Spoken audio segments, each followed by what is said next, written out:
Well, welcome everyone. I would like to introduce Dr. Margaret Banyan. Margaret is a PhD research professor at Portland State University, leading the Cyber Resilience for Local Government Professionals certificate. She has extensive public and private sector experience and holds degrees from Portland State University and the University of Oregon.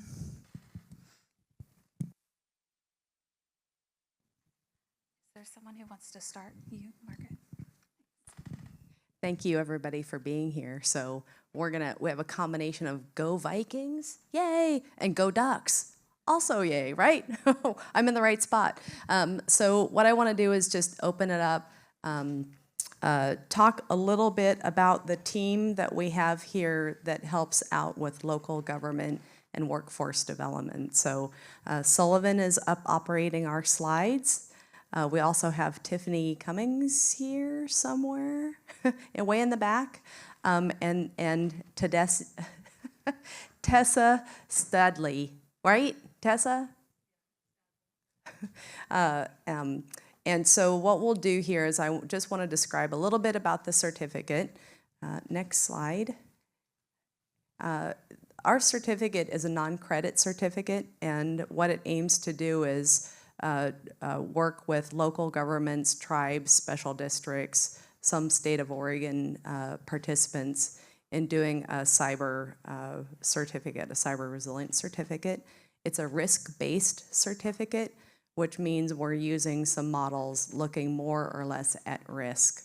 The idea is to kind of accommodate both some of the technical aspects of cybersecurity as well as some of the more softer elements in organizations. So the certificate, I think, is a more or less kind of fast-paced, tries to cover quite a few areas to hopefully build a community of cyber professionals in government, but also to help folks launch into the field where there are gaps.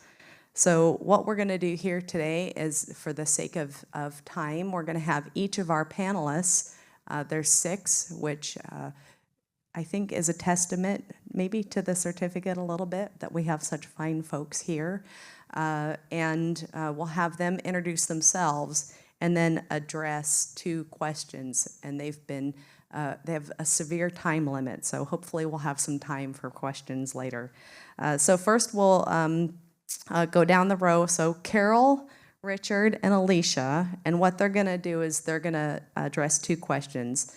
The biggest takeaway from the certificate in building cyber resilience, and then how participation in the course has influenced their approach to cybersecurity in their organization. So take it away, Carol. Oh, gee, thank you so much. Thank you.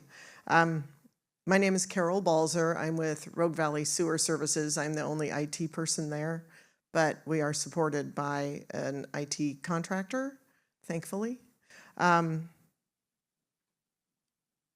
of the biggest takeaways I have from the certificate program is you can have no background whatsoever in IT and still be okay.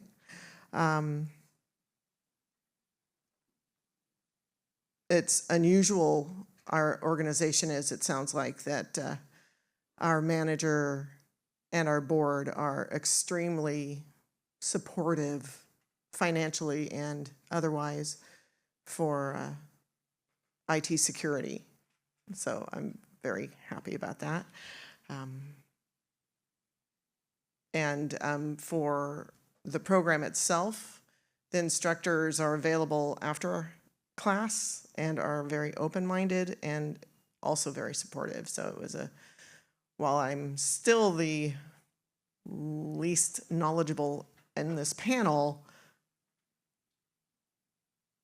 I feel proud to be a success. So thanks. Thank you.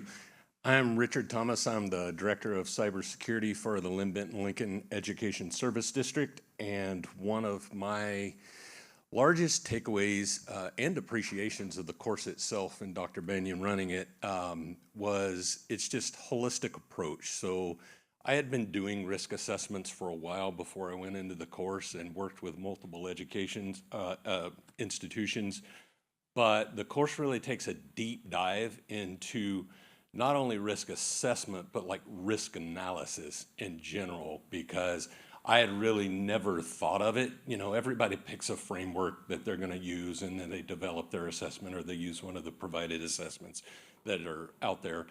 But being able to look at the risk and identify the risk and evaluate the impact to the business continuity from the risk perspective, because as an education service district, I support multiple school districts, and every risk is not the same.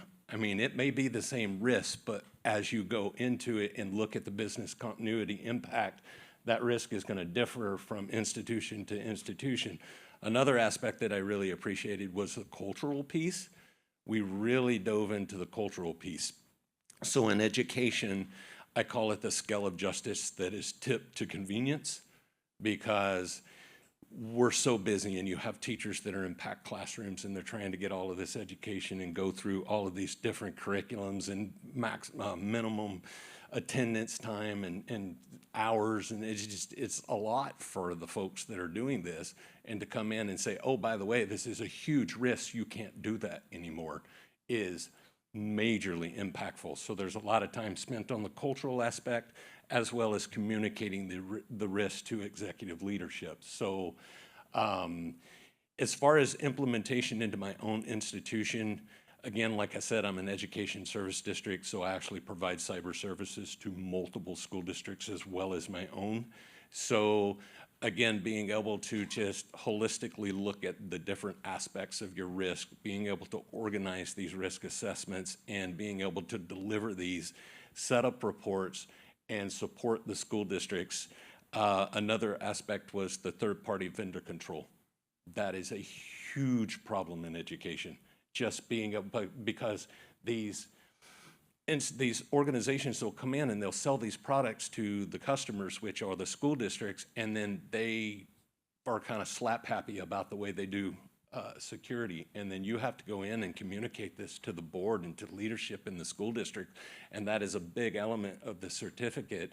And being able to talk to all of the people from cross sectors and hear the different ways and the challenges that they've had in communication of their risk was just really, really a huge piece for me.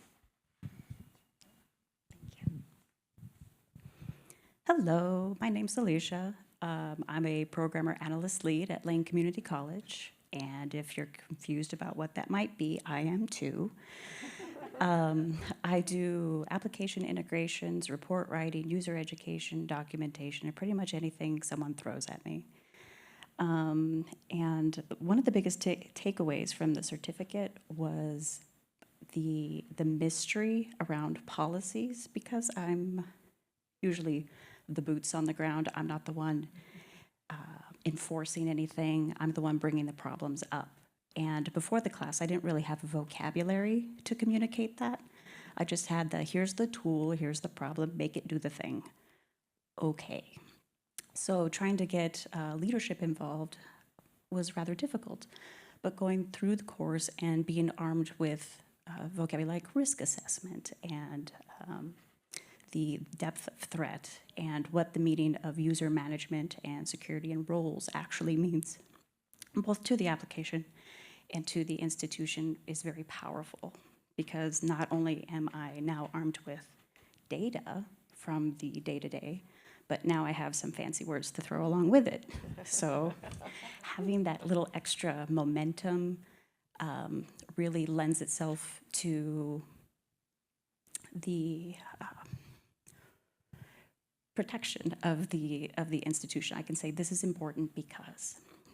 And as far as how it's influenced my approach to cybersecurity, because I have the words, I have these magic words, I'm able to address things more holistically. So I have a team of 6 in our software services side, and now we're looking at because we've inherited legacy applications, things that are 30 years old, I'm like, which dinosaur do I put down first? So in order to do that, I need to make sure that my team understands where the weak spots are. So now we're able to have the conversations with departments to say, who's in charge of your process? Who's in charge of actually, making the form go? Who's inputting the data? That way we can have meaningful, pointed conversations with each of those folks. So we're passing that education on. And I think having this experience really helped just add to that. So I'm excited to be part of this movement. Thank you.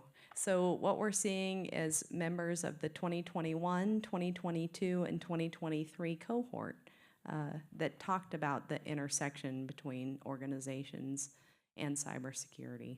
So now we'll turn to folks from the 2021 and 2023 cohort. I didn't think we did that exactly right. Were you? Oh, 2024, yes. 2021, 2024. Time goes so fast. So we'll start with Andrea, and then go to Juan, and then Jessica, and talk about how the risk approach has helped you meet your continued challenges, and then any other important takeaways that you may notice. And we may be able to have a few time for questions following that. All the way down the line. Great, thank you very much. So I'm Andrea Kloss. I'm the executive director for the Port of the Dalles. I have no IT background and no cybersecurity background. And I took this class because I really wanted to learn more. I will say one of my volunteer jobs is that I am a trustee for Special Districts Insurance Services. And so we insure about 1,000 small districts, some of you sitting here with me, but port districts, irrigation districts, water districts, and like the rest of you, I was reading in the news, wow, it's like that water system just got hacked and it's dumping whatever into the water and people can't drink it. And so for me, it was really important to learn what could be done? Like, what can small districts do? I am myself. Right now, I have 2 other employees. We have up to 5. Those are the people in the office, and then we have a maintenance person.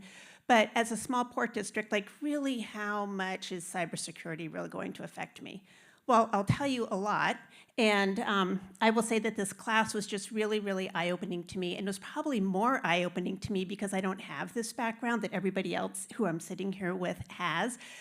I left it a bit terrified.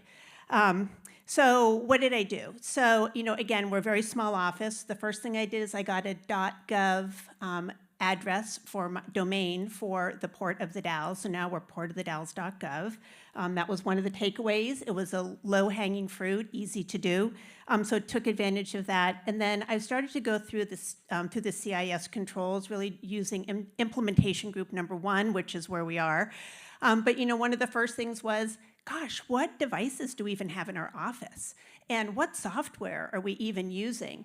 And where is our data actually being stored in the cloud, which is still a bit of a mystery to me. But we hired a contractor to come in and to work with us. And one of the things this class gave me were the questions to ask and the language to speak. I think that that's like part of this whole communication. And so I can tell you now that all of our data is being stored in US servers. I don't exactly know where those US servers are, but I do have some level of confidence that my data is not being stored in some country that I really, that doesn't have the same data protections that we have. Another thing is that there are so many great free resources out there. And again, from a small organization, and we heard a question, earlier today about, wow, what if a business doesn't have the financial resource to use these great tools that cost a lot of money? What can you actually do? There's a plethora of amazing free resources. I have a whole library in my office now that I take advantage of. Again, the mentorship that you just have from these folks who are in the cohort is just really great. One of the things is that we had to do a capstone project, and my partners in the capstone project were auditors. And so I got to hear some of the auditing language and to like look at how are they evaluating the security in different businesses in the organizations that they work for, the state of Oregon. And I will tell you that it was really fascinating, you know, how they sort of go through that whole thing. And then, you know, probably I guess on a personal level, one of the things that I took away, so we had a lot of conversations about deep fake. We talked a little bit about it. We all shared a bunch of different stories. We've all heard about the grandmother getting called or the parent getting called by their child, asking for money, or their best friend is, you know, in jail in Mexico, whatever the situation is.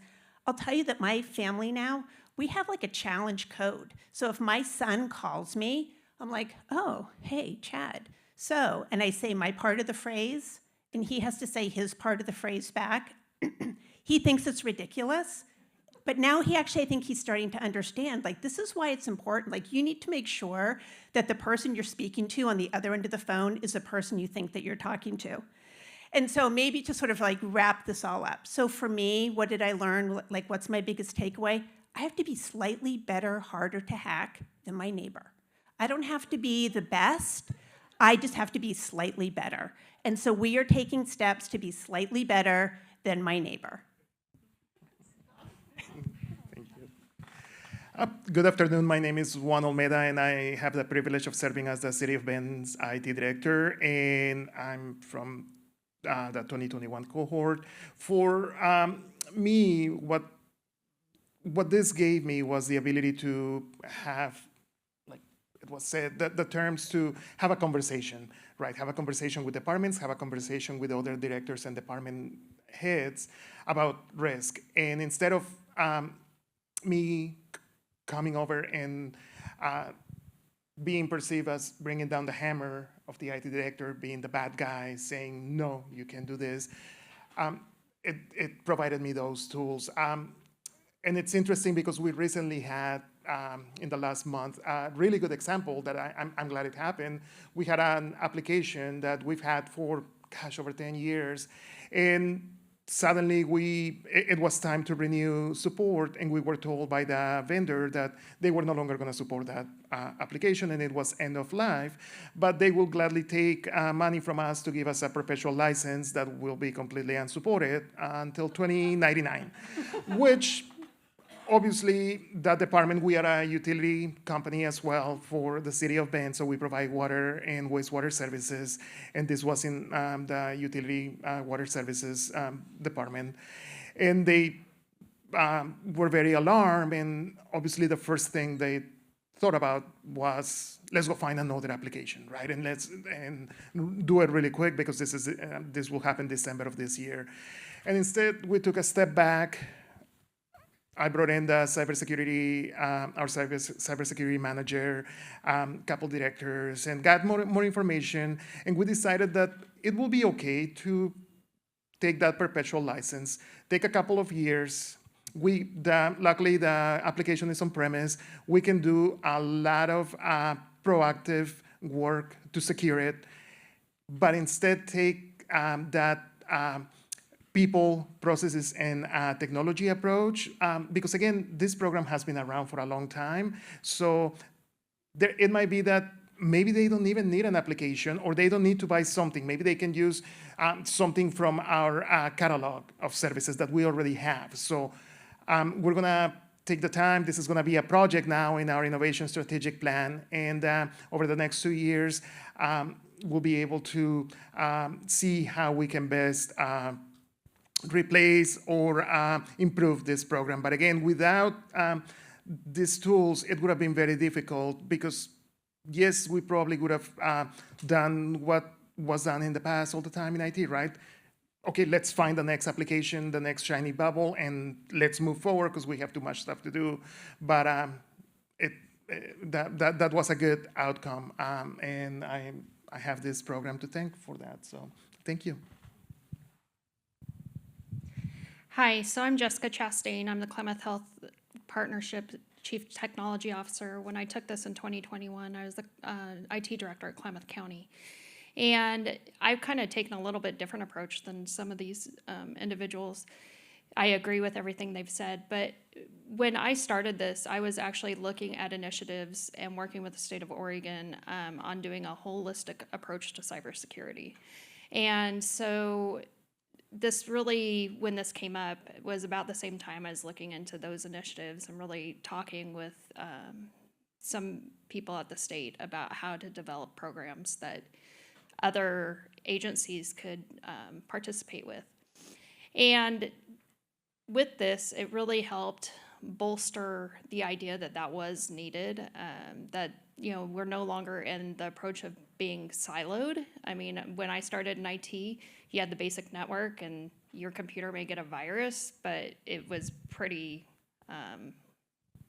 static. It didn't really traverse.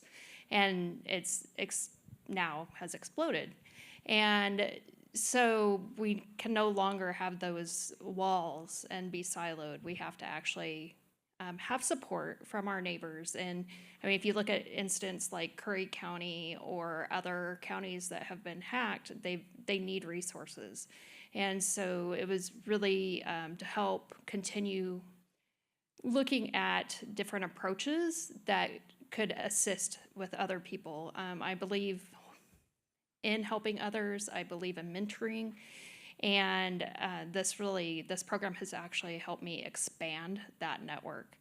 And as far as taking a risk-based approach and how it's helped me continue, when I went to Klamath Health Partnership, they actually had outsourced their IT for over 10 years. And they were in terrible shape. They had switches that were 20 years old. They had Server 2008 R2, Windows 10 computers without antivirus. And so when I went in to the position, I knew I was walking into a train wreck. It's actually a subway wreck with 10,000 people on board and the bridge collapsing. But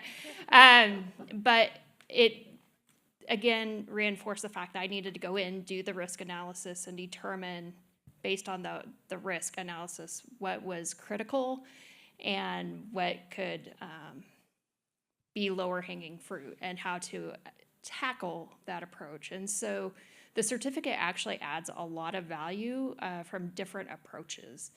And so I'm very appreciative of this program and also how this program's expanding. Thanks, Jessica. And I also want to say too that Jessica is part of our. She talked about expanding her team, and we've also been able to expand our team to include Jessica in some of the work that we've been doing. So before I turn it over, there's a slide of resources that Jessica's prepared. Do you want to talk about those at all? All right, so there's a lot of resources in the state of Oregon, especially for SLTTs. And of course, everybody should be familiar with MSISAC or EISAC if you're a local government. The next one is the Cyber Disruption Planning Work Group. This is a work group that has a local partnership, so your counties, cities, tribal, special districts, a state partnership, and then a federal partnership with CISA. And we have quarterly meetings and talk about that whole state approach. And then also the Oregon Association of Governmental IT Managers. We have conferences and are hoping to expand into having tabletop exercises and more training initiatives that may be statewide, and any SLTT, special district, and some nonprofits can join that as well. Thank you. So a couple other quick things as OCCOE and Portland State continues to expand and work on some of the offerings. We've developed an assessment survey that we are hoping folks may participate in. And that's the next slide, which has a QR code. If you're willing to participate in the survey, it's kind of asking what's next and what might be needed. And so hopefully if it's relevant to you, please feel free to participate.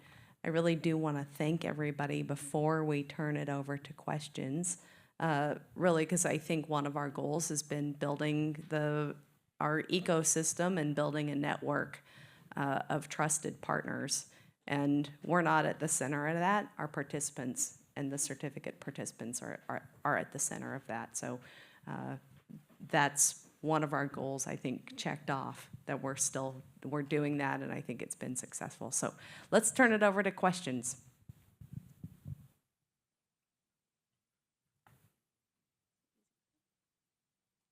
It always takes a while. Oh, good. So the way we run the program now, we're funded by a congressional earmark. So we've maintained the structure of the program, which is 12 weeks, every Friday for an hour and a half, and it's remote. So fairly accessible to many folks. Friday mornings are not always the easiest, but there's probably no easier time. So about an hour and a half, and it's pretty flexible, I would think, in terms of when people have emergencies pop up. We try to make sure that the whole team in the cohort can stay together over the duration. And the other piece that Andrea mentioned was the capstones. We have people working. We used to have them do a capstone individually, but now we have teams of capstone, so that it's really a joint learning kind of process. So thank you. Andy, you want to say anything? I just have a question about the tabletops. You mentioned tabletops. Is that something that's going to be like publicly accessible, or just for members? That is just for OGETA members. I know with the initiative with Portland State, we're also having tabletop exercises as well, and those may be a little bit more publicly accessible. The ones at OGETA, though, are specifically for the members and at the conference. Diane, I saw your hand as well.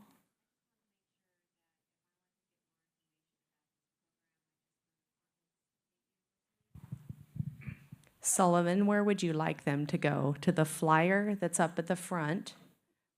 We have flyers up at the front here, and we do have a website, but Sullivan is the expert in all things how to register. Yeah, on the flyer, we have a QR code that leads to the website with more information and a link to the application. I also want to mention that the program is no cost because of our funding. Sullivan fixes everything for all of us. Thank you.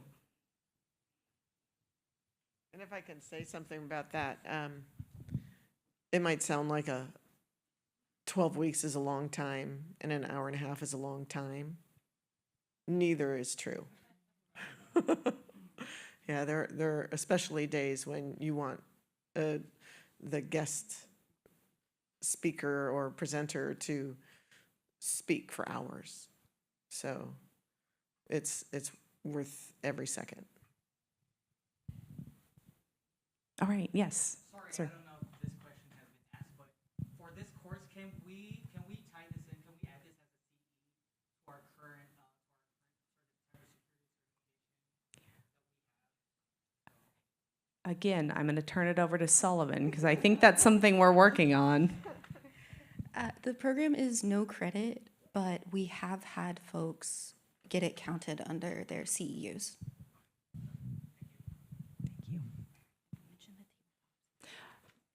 And tomorrow, speaking of tabletops, Sullivan just reminded me, we're also having a tabletop tomorrow morning, and we can still join. They can still register and join.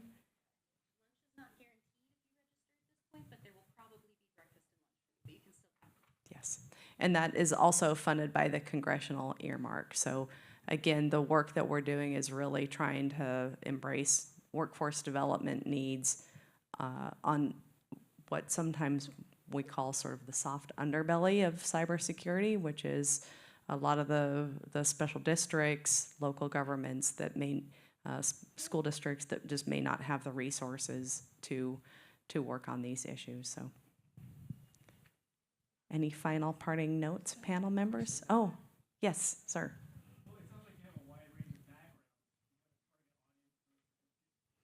Yeah, the target audience is government agencies. So because we're funded by the Congress, it's no cost to government agencies. So that's, again, local governments, cities, counties, special districts, tribes, school districts, and that's, did I miss anyone? Higher education.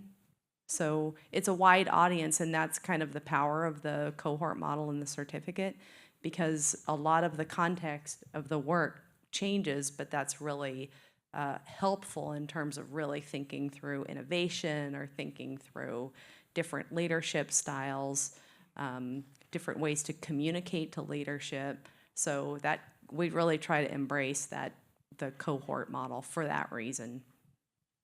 Yeah.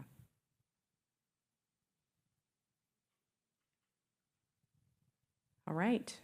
Thank you again. Turning it over to Sullivan. Sorry, I just want to. We should have given you a chair. I should have had a share.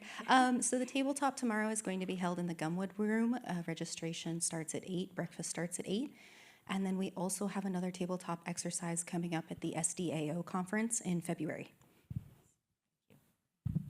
All right, very good. I think we did our job, team. Thank you. All right.